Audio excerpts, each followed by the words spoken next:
guys আমি নতুন এয়াৰপৰ্টত আছোঁ আৰু এইফালে পুৰন্ত আছে পিছফালে আৰু এইচাইডে আমি কাৰ্পেটিঙত পূৰা লাগি আছোঁ ৰাস্তা মানে বনাই আছোঁ আৰু দেই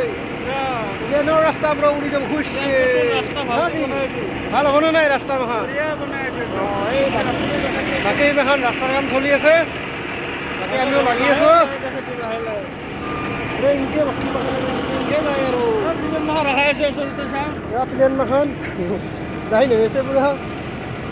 দিল্লী মুম্বাই কেলকাতা এখানাৰ পৰা ষ্টাৰ্ট কৰিছে আৰু মানে আৰু এই পাংখা ঘূৰি গৈছে আৰু ওলাই আহিব লাগে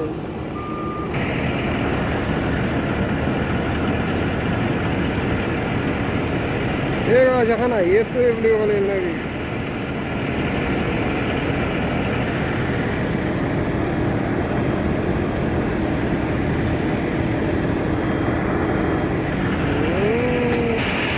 জায়গাতে ঘুরে